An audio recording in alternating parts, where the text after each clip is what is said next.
ఓం నమో వెంకటేశాయ. ఓం నమో నారసింహాయ.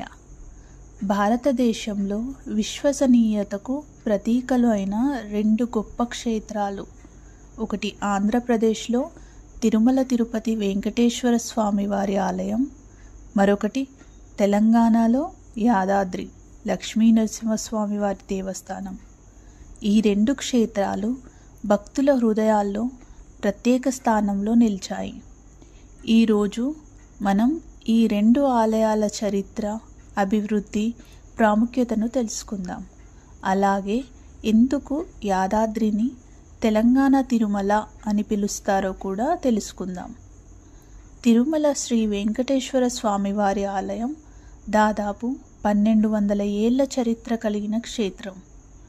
పల్లవులు, చోళులు, విజయనగర సామ్రాజ్య కాలంలో ఈ ఆలయానికి విరాళాలు, నిర్మాణాలు జరిగినట్టు శాసనాల ద్వారా తెలుస్తుంది. వైకుంఠాన్ని భూమిపై అనుభవించాలంటే తిరుమలకే రావాలి అనేది భక్తుల చాలా గొప్ప నమ్మకం. 1951లో భారత ప్రభుత్వం తిరుమల దేవస్థానాన్ని స్వాధీనం చేసుకొని తిరుమల తిరుపతి దేవస్థానం టీటీడీ పేరుతో ప్రత్యేక సంస్థ ఏర్పాటు చేసింది. టీటీడీ ద్వారా రోగ నివారణ కోసం శ్రీ వెంకటేశ్వర స్వామి వారి ఆసుపత్రులు, విద్యార్థులకు విద్యా సంస్థలు, అన్నదాన పథకం, ఉచిత రవాణా వంటి అనేక సేవలు అందించబడుతున్నాయి. ప్రతిరోజు 75,000 భక్తుల వరకు వస్తుంటారు. ఆదివారం, పండుగలు, బ్రహ్మోత్సవాల సమయంలో ఈ సంఖ్య మరింత పెరిగి లక్షలుగా మారుతుంది.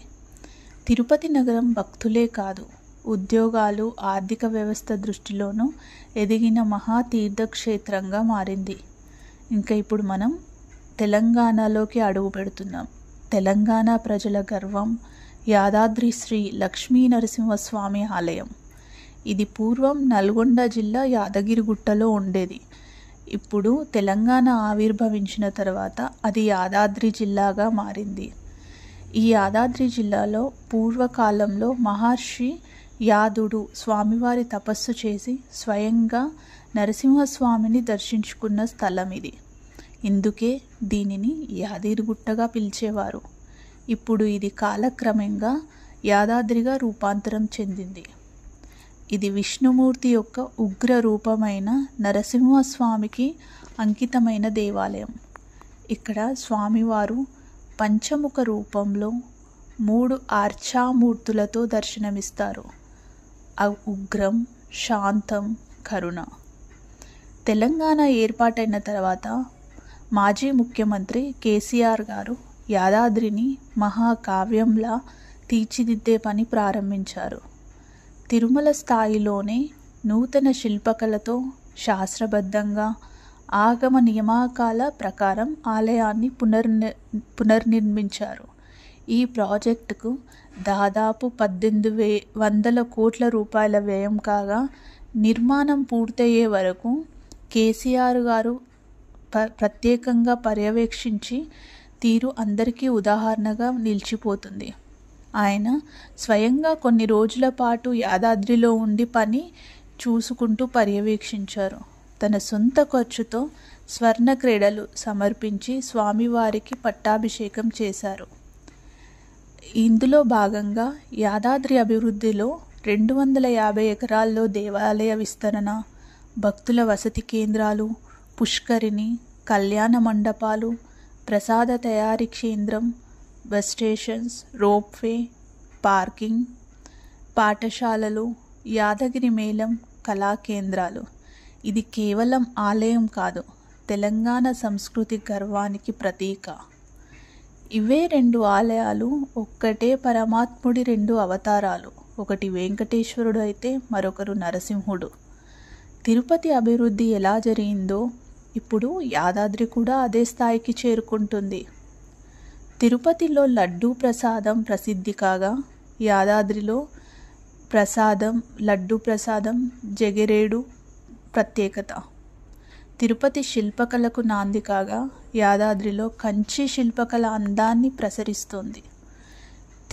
తిరుపతిలో ధర్మస్థాపనకు నిదర్శనం యాదాద్రి, తెలంగాణ భక్తి సాంప్రదాయానికి జీవనాధారం.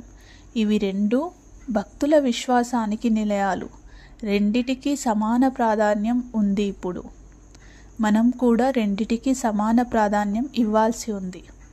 యాదాద్రి ఆలయ విశిష్టత, నిర్మాణ గంభీరత, శిల్పకళ, సాంప్రదాయ పరిరక్షణ ఇవన్నీ కలిసి దీనిని తెలంగాణ తిరుమలగా మార్చాయి. ఇది కేవలం మాటలకే కాదు, తెలంగాణ ప్రభుత్వం ప్రత్యేకించి మాజీ సీఎం కేసీఆర్ గారి సంకల్పానికి ప్రతిబింబంగా నిలిచింది. యాదాద్రి మాదిరిగానే అన్ని జిల్లాల్లోని దేవాలయ పునరుద్ధరణకు కూడా ప్రభుత్వం పెద్దపీట వేసింది. తెలంగాణ సంస్కృతి, ఆధ్యాత్మికత, మత సామరస్యానికి ప్రతీకగా యాదాద్రి మారింది. తిరుపతి శ్రీ వెంకటేశ్వరుని వైకుంఠం అయితే యాదాద్రి నరసింహుని ఉగ్ర కళ్యాణపీఠం.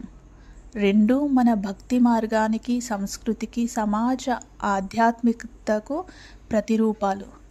ఇవి రెండు పోటీకి కాదు, పక్కపక్కనే నిలబెట్టాల్సిన పుణ్యక్షేత్రాలు. దీన్ని మనం ఒక మంచి శ్లోకంతో ముగించవచ్చు.